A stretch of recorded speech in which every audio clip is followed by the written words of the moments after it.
The ocean, vast and mysterious, is home to countless creatures, including one of its most feared predators, the shark. For centuries, legends have portrayed sharks as deadly hunters lurking beneath the waves. In reality, shark encounters with humans are rare, but when they do happen, the results can be truly terrifying. From sharks attacking submarines to shocking encounters with humans, here are 15 shark encounters that might make you think twice about going into the ocean. Number 15. Francisco Javier Solario Jr. Francisco Javier Solario Jr., a man in his late 30s from a small town in California called Orchid, lost his life in a shark attack while surfing near Surf Beach at Vandenberg Air Force Base. It happened in the morning on October 23, 2012. He was out in the water with a friend when things took a tragic turn. Authorities said that Solario had been sitting on his surfboard when a massive shark suddenly attacked him. His friend, who was nearby, rushed over and pulled him to the shore as fast as possible. Once they were on land, the friend tried to bring him back to life by performing CPR while waiting for help to arrive. Sadly, Solario's injuries were too severe, and he didn't make it. Law enforcement officers from Santa Barbara County and officials from the Air Force Base quickly responded to the scene. Experts from the California Department of Fish and Wildlife were also called in to figure out what kind of shark was responsible. Judging by the size of the bite and the fact that these waters are known for shark activity, they suspected it was a great white shark. This wasn't the first deadly shark attack at Surf Beach. 2 years earlier, a teenager named Lucas McCain Ransom, who was just 19, had been killed in a similar way while riding his boogie board. Despite warnings about strong currents and the presence of sharks, surfers still kept coming to the beach. After Solario's death, officials shut down Surf Beach for safety reasons and put up signs to warn people about the danger. Locals and fellow surfers were heartbroken over the loss, but admitted that stepping into the ocean always comes with risks. Even after the tragedy, many surfers said they wouldn't give up their passion, knowing the ocean has its dangers. Number 14. Stephen Schaefer. Windsurfer Stephen Schaefer lost his life on the 3rd day of February in 2010 after being attacked by a group of sharks off the coast of Florida. A report from the Martin County Sheriff's Office revealed that he had bruises on his arms, suggesting he tried to fight them off in his final moments. The incident report stated that the 38-year-old had deep bite wounds measuring about 8 to 10 inches on his right thigh. His right and left buttocks also had several teeth marks. In addition to those injuries, he had bruising on the inside of his right arm and cuts on his hand, which appeared to be defensive wounds, signs that he had struggled to protect himself from the sharks. Stephen had been windsurfing about 500 yards from the shore at Stewart Beach in Florida when lifeguard Daniel Lund, using binoculars, noticed something unusual. Stephen was lying on the large sail of his board instead of riding the waves. He was just holding on to his board, which wasn't normal for a kite surfer, said Daniel Worth of Martin County Fire Rescue while speaking to a local news station. Usually, they catch the wind and keep going, but he was just holding on. Lund, who was 47 years old at the time, quickly reacted. He grabbed his long surfboard and paddled through rough waters with waves reaching 4 to 6 feet high. It took him around 20 minutes to reach Stephen. As Lund got closer, he saw a terrifying sight. There was just a lot of blood in the water, Lund later told reporters.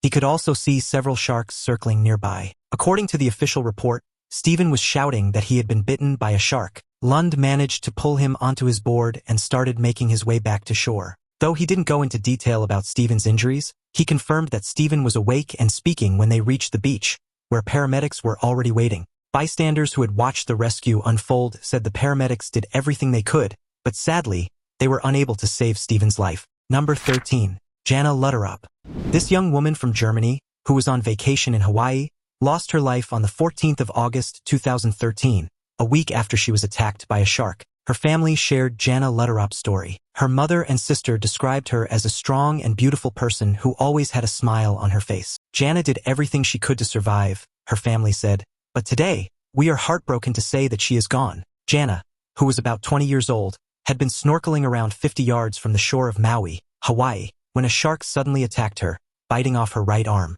The attack happened around 20 minutes to 5 in the evening. Authorities later mentioned that the water conditions were rough, making it difficult to see. 2 men nearby and a kayaker quickly stepped in to help, pulling her out of the water. When emergency crews arrived, they found her unconscious and rushed her to Maui Medical Center.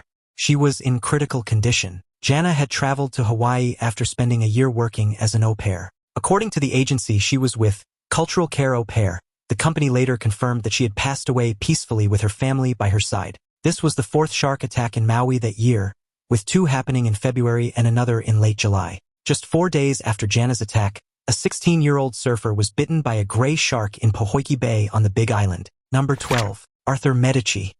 Arthur Medici, a 26-year-old man from Revere, Massachusetts, lost his life in a shark attack while boogie boarding off Newcomb Hollow Beach in Wellfleet, Cape Cod, on September 15, 2018. He was a part-time engineering student and had a passion for surfing and outdoor activities. He was also engaged to be married and was described as a joyful, kind-hearted person by his friends and family. The attack happened around noon while Medici was out in the water with a friend, Isaac Rocha. He was about 40 yards from shore when a shark suddenly bit him. Rocha saw a shark's tail and immediately swam toward Medici, but by the time he reached him, Medici was already unconscious. Rocha managed to drag him to shore, where people on the beach tried CPR and applied a tourniquet in an attempt to save his life. He was then rushed to Cape Cod Hospital in Hyannis, where he was pronounced dead. This tragic incident was the first fatal shark attack in the state in more than 80 years, and the second attack on Cape Cod that summer. Just a month earlier, a 61-year-old man from New York was seriously injured by a shark in Truro, just a few miles away. Medici was deeply involved in his Christian church, loved hiking, biking, and sports, and was known for his big heart. His family and friends set up a GoFundMe page to help cover funeral expenses, raising over $166,000 by Sunday afternoon. A sunset vigil was held in his honor, and many people left messages of condolence on his Facebook page. His former employer at the Capitol Grill also expressed shock and sadness over his passing. Number 11. Lucas McCain Ransom. On October 22, 2010, a 19-year-old student from the University of California, Santa Barbara, named Lucas McCain Ransom, lost his life in a shark attack while boogie boarding at Surf Beach, located on Vandenberg Air Force Base. The attack happened between 9 and 9:30 in the morning, about 100 yards from shore. Ransom was in the water with his friend Matthew Garcia when a large shark suddenly appeared and bit into his leg.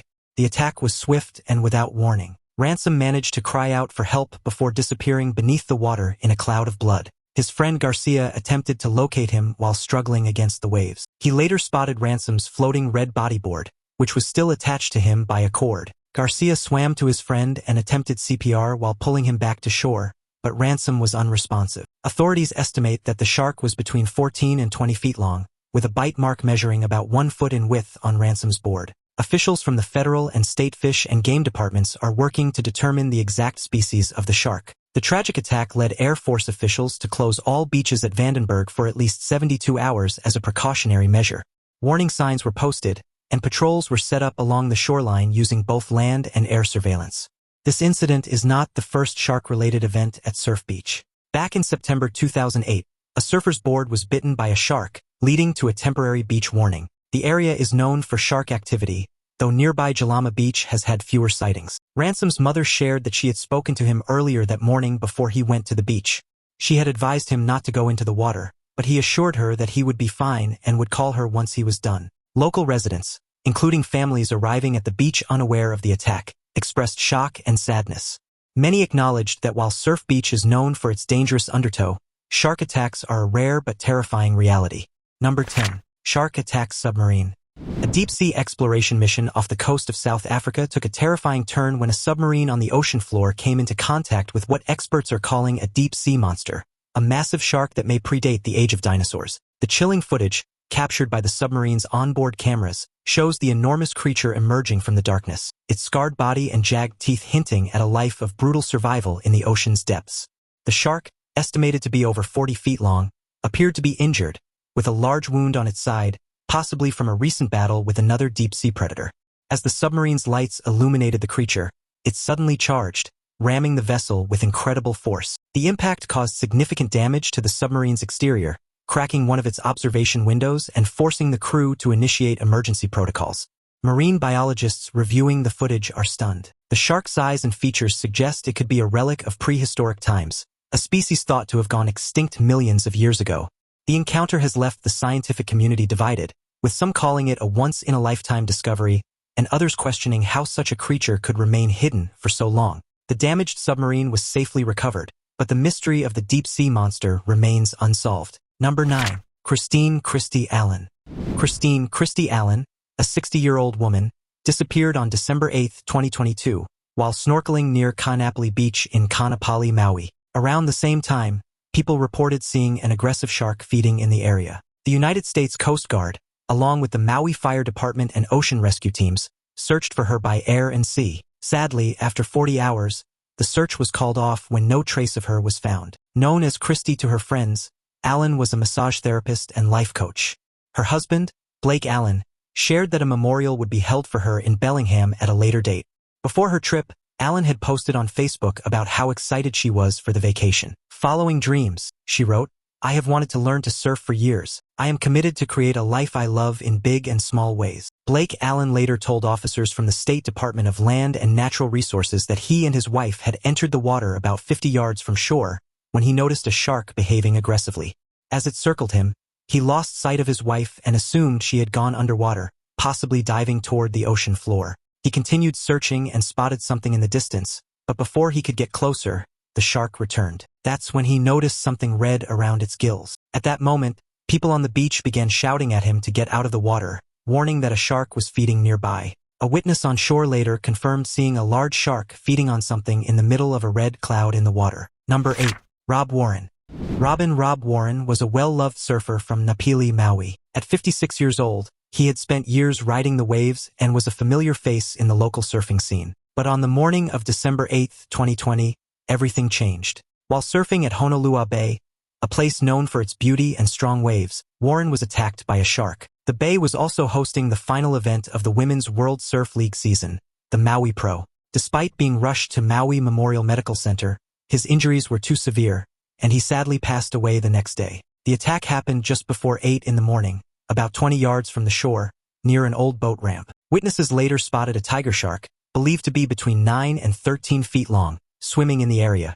After further investigation, DNA tests confirmed that a 14-foot tiger shark was responsible for the attack. Warren's death shook the community. He was not just a surfer but a husband, a son, and a brother to 4 sisters. To help his family during this tough time, a GoFundMe page was created in his honor. His tragic passing put the World Surf League in a tough spot. They had 3 choices: keep the event at Honolulu Bay, cancel it altogether, or find a new location. In the end, they decided to move the competition to Pipeline, a legendary surf spot on the nearby island of Oahu. Pipeline is one of the most dangerous waves in the world, and up until then, women had never competed there in a championship tour event. But after this heartbreaking event, the spot became a regular part of women's surfing competitions. Since then, female surfers have taken on the same waves as the men at what is now the first event of the championship tour season. Many have spoken about the challenges of learning to surf in such intense conditions, but also about how much it has pushed them to improve. Warren's passing was a heartbreaking reminder of the dangers of the ocean, but it also left a lasting impact on the sport and the people who loved him. Number 7. Tamayo Perry. On a Sunday in late June 2024, Tamayo Perry, a man in his late 40s, was brought to shore after an emergency call was made, but it was too late to save him. According to a statement from the Honolulu Emergency Services Department, Tamayo had been surfing near Goat Island on Oahu's northeast shore when a call came in just before midday reporting what seemed to be a deadly shark attack. The caller said the man's body had been badly bitten. Lifeguards rushed to the scene and brought him back to shore at Malaikahana Beach, where he was sadly pronounced dead. Tamayo had made a name for himself in the surfing world in the late 90s. He won a major trial competition at Pipeline, one of the world's most famous waves, securing a spot in the main event. He even managed to beat the top-ranked surfer in that competition. A few years later, he competed in the Billabong Pro Tihupo'o in Tahiti against legends like Kelly Slater and Andy Irons, finishing in the top 5. He was known for his unique surfing style, which was inspired by famous surfers Jerry Lopez and Tom Carroll. A well-known surfing magazine once called him one of the most dedicated pipeline specialists of all time. Tamayo became a lifeguard in the mid-2000s and worked with Honolulu Ocean Safety for several years. Alongside his surfing career, he pursued acting and even played himself in a 2002 surfing movie called Blue Crush. He also worked as a stuntman in other Hollywood films. On his personal website, he once wrote, "Besides surfing, another huge passion of mine is acting. When I'm not acting, I'm still quite a character, so there's always a ton of fun to be had." Tamayo was born in the mid-1970s on Oahu and grew up in a small town on the island's north shore. His mother, who was a teacher, passed away a couple of years ago. He is survived by his wife, Amelia Perry, who was also a surfer and taught surfing alongside him, as well as 2 brothers. At a news conference, an official from the Ocean Safety Department described Tamayo as a lifeguard who was deeply loved by everyone, saying, "Tamayo's energy was contagious, and as much as people loved him, he loved them even more." The mayor of Honolulu also spoke about him, calling him a legendary waterman. It is unclear what type of shark was involved in the attack, but Hawaii's waters are known to have white-tip reef sharks, sandbar sharks, scalloped hammerheads, and sometimes tiger sharks. Officials have put up shark warning signs near the area where Tamayo lost his life. Shark attacks are rare in Hawaii. This was the fourth reported shark-related incident in the state this year. Since the mid-1990s, 9 people, including Tamayo, have died from shark attacks in Hawaiian waters. Number 6. Felix Louis Njai. Felix Louis Njai, a 52-year-old man originally from Gambia, went missing in November 2023 after a suspected shark attack at Wildcat Beach in Point Reyes National Seashore. He had been celebrating a friend's recent wedding when the incident occurred. Witnesses reported seeing him in the water when a shark attacked, and despite search and recovery efforts by the National Park Service, his body was never found. Though the Park Service did not officially confirm his identity, friends in a sailing magazine, Latitude 38, identified him as the victim. Njai was well known in the wind sports community, particularly for his passion for kite surfing. He trained regularly at Crissy Field in San Francisco and in Hood River, Oregon, with hopes of one day representing Gambia in the Olympics. Those who knew him said he had an infectious enthusiasm for life and a fearless approach to challenges, both on and off the water. His kite surfing skills were admired by many, and he often mentored younger athletes, encouraging them to pursue their dreams.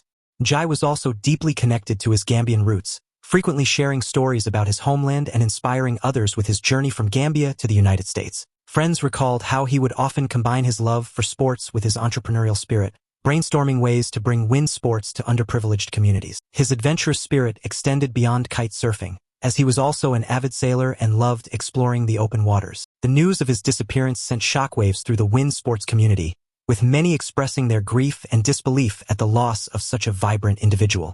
Originally moving to the United States to study computer engineering at the University of Pennsylvania, Njai later settled in San Francisco, where he pursued a career in technology entrepreneurship. He was listed as the CEO of ENIAC Labs, a technology incubator, at the time of his presumed death. His close friend, David Thai, shared that Njai had lived in Coal Valley for about 2 decades. Friends described Njai as an incredibly positive and energetic person. He had a habit of giving his friends nicknames and was always looking to bring people together, organizing events like movie nights and an annual Thanksgiving flag football game called the Turkey Bowl. His presence in the wind sports community was deeply felt, and his fellow kite surfers honored him with a memorial at Crissy Field, raising a glass in his memory. Despite the tragic way his life ended, those who knew him want to remember Njai for his kindness, ambition, and enthusiasm for life. Number 5. Ben Kelly. A tragic incident happened when a young man lost his life while surfing off the coast of Northern California.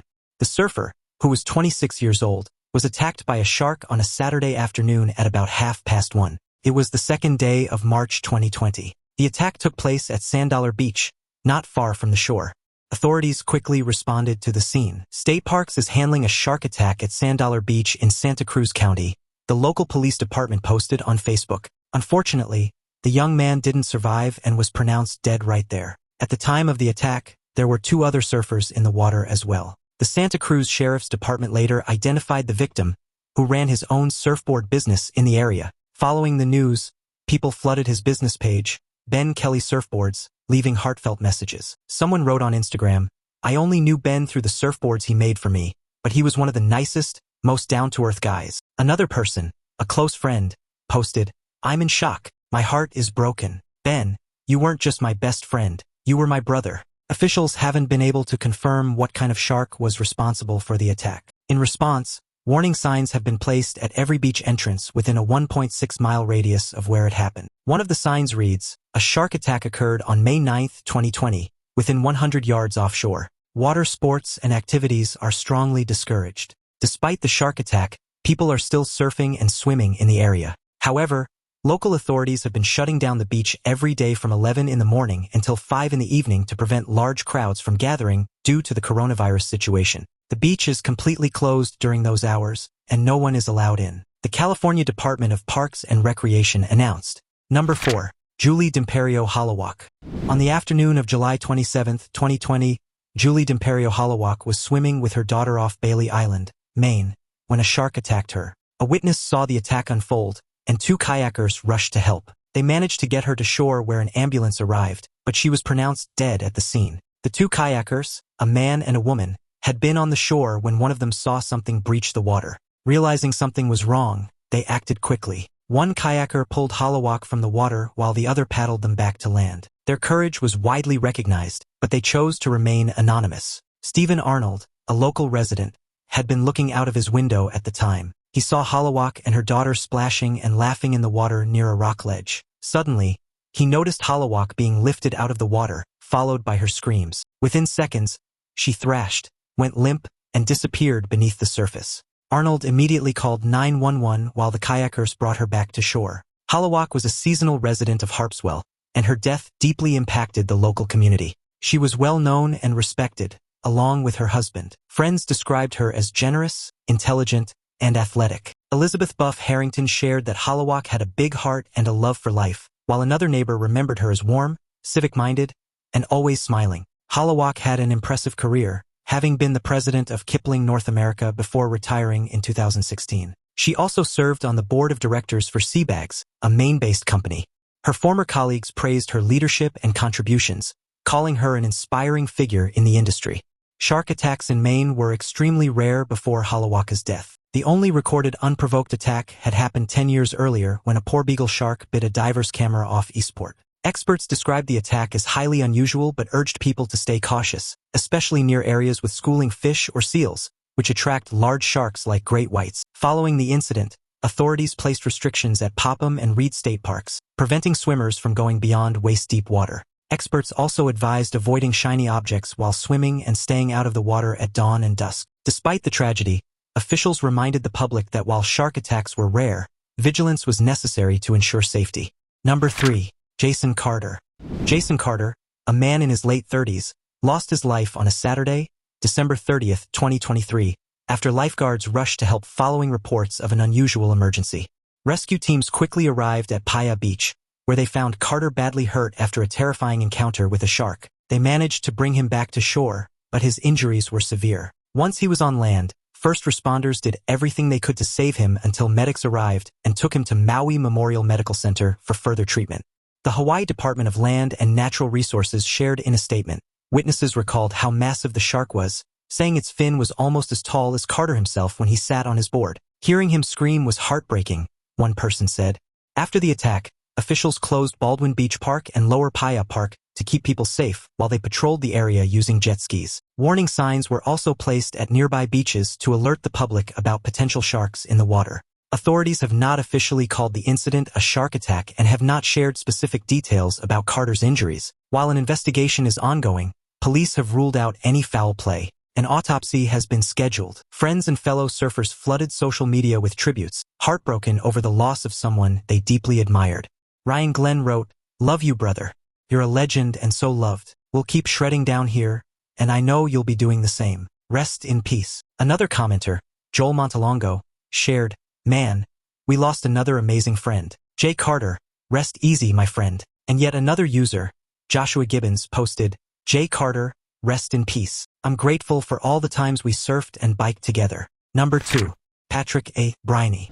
Patrick A. Briney, a 57-year-old man from Stevenson, Washington, was attacked by a shark while fishing from his kayak off the coast of McKenna, South Maui, Hawaii, on December 2, 2013. This tragic incident made him the first kayak angler in modern times to be killed by a shark. Briney was out on the water with a friend, fishing some distance from shore, about halfway between Maui and the island of Molokini. While handling his lures, he had his right leg dangling over the side of his 9-foot-long kayak, which was said to be granite-colored. Suddenly, a shark of unknown species bit his leg. His friend, who was fishing several hundred yards away, quickly paddled over and applied a tourniquet to stop the bleeding. He then called for help from a nearby charter boat, the Sea Spirit. The crew rushed Briney to Kihei Landing, where emergency responders were waiting. Unfortunately, he did not survive and likely passed away before reaching land. Local fishermen later mentioned that the area is known for tiger sharks, which are often spotted near kayak anglers due to the struggling fish on their lines. A well-known kayak fishing guide,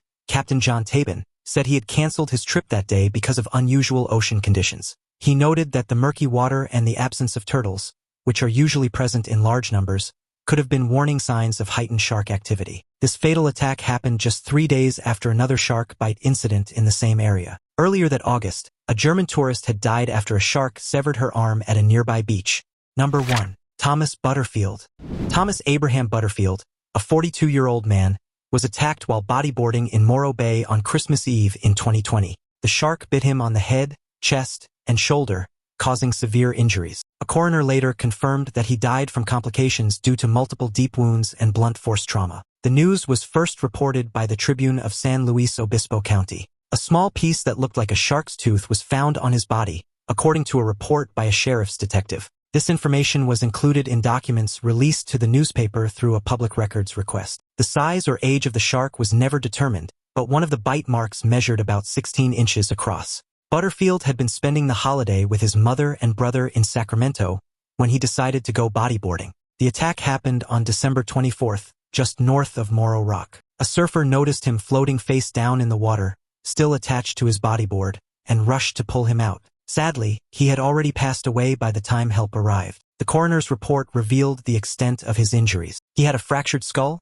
broken ribs, and other serious wounds, including damage to a major vein that carries blood from the lower body to the heart. Dr. Joy Carter, who conducted the autopsy, concluded that Butterfield had died within minutes of the attack. A DNA test confirmed that a great white shark was responsible for his injuries, according to Mike Harris from the California Department of Fish and Wildlife. Investigators couldn't determine if the shark struck once or multiple times. Morro Bay is located about 200 miles north of Los Angeles. Shark attacks had been on the rise worldwide in 2021 after 3 years of decline, according to a report from January. The United States recorded the highest number of attacks, with Florida making up nearly 40% of unprovoked bites globally. Which of these shark encounters scared you the most? Let us know in the comments below. Thanks for watching, and we'll see you in the next video.